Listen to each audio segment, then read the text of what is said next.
a part two of why your cold calling sucks. And here's the reason why your cold calling sucks. You're not having success with it. Okay, let's just call it that, right? You're not closing deals. Why? Because you think cold calling is dating. Wait, hold on a second, Kevin. Didn't you just tell me on a couple videos ago that sales is like dating? I did. Cold calling is not sales. Cold calling is prospecting. And the challenges that most of us have with cold calling is that we don't follow up enough, because that's the one aspect we actually do treat like dating. What do you mean, Kevin?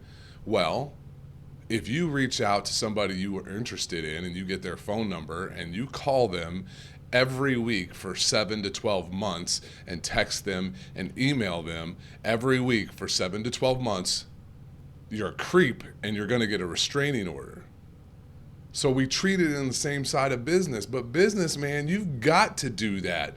You've got to follow up multiple times, because most of us have some form of transactionary issues with our product, right? Not issues, but functionality with our product. So what does that mean? Is that we need top of mind awareness. It's a reason why in the mortgage world, one of the best CRMs that was ever made for a period of time is called Top of Mind. It's brilliant. You need top of mind awareness with prospecting and following up. You need your clients that you want to gain to know about you when they need you. And far too often what we do is we treat prospecting like sales, and we treat sales like dating. So we treat prospecting like dating, and we don't follow up consistently because we're worried we're going to be a creep. You're not going to be a creep in the business world if you reach out to a client weekly, monthly, however often, until they tell you no. As a matter of fact, no, second best answer you're going to get in sales, because then you can move on. You can stop bothering them. You know that's not a prospect for you. So if you're going to cold call and prospect to your clients, to potential clients, you've got to stay consistent with it. And by the way, here's another reason why your prospecting is dragging and you're not closing more deals. A lot of us, me included, are relying on the worst form of medium to attract those clients. Email. It sucks. Stop it. Now, what I encourage people to do, especially if you've got a product that has some complexity to it, is send a text and tell them you sent them an email with more information if they're an information-driven person. I'm personally not. My wife is. If you're trying to reach both of us, that's a great way to do it. I'm going to check out the text. I'm going to be like, hey, I like your messaging, or I don't. We're going to move on. But if I like your messaging, I'll tell my wife, hey, read the email. We'll get caught up there. So it's just, so text them. Text and call. And by the way, call them. Pick up the phone. Why are we so afraid to call people anymore? Hey, here's what we do. Here's my value prop. Saves you time and money with X. Can I get 15 minutes on your calendar to discuss at a later date? Then take those steps of dating. Get to find out about them. Find out what drives them. Find out what their needs are. Find out what their problems are. But most of us stop reaching back out to clients at somewhere around the 3 to 4 range.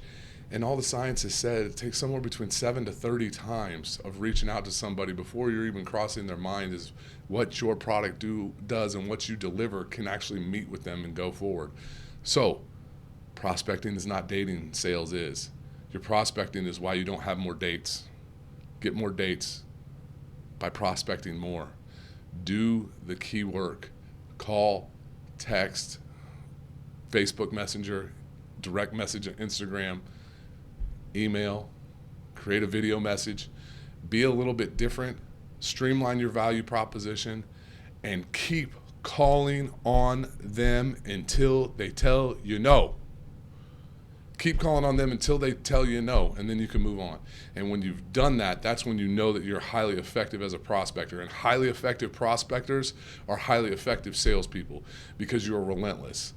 You are not going to offend anybody by trying to offer the opportunity for your product to reach them, especially if you understand your target addressable market, your TAM. You are not going to offend anyone. You're not going to make them mad. They might say unsubscribe or stop. That's fine. Move on. You haven't offended them. You are not a creep. Follow up weekly. Monthly if you have to, but I would say weekly or bi-weekly. Be there. Be present. Especially if you've got some kind of form of transaction property. Like, a mortgage, a real estate purchase, insurance, the worlds that I live in are all pretty much transactional. Stay in front of the client for when they need you, because they're not going to need you until they need you. And if they need you and they forgot about you, you're shit out of luck. You lost. Call your prospects every week. All right. Sorry, get a little tense about that because that's the sales leader in me. Have a good one. We'll talk soon. See ya.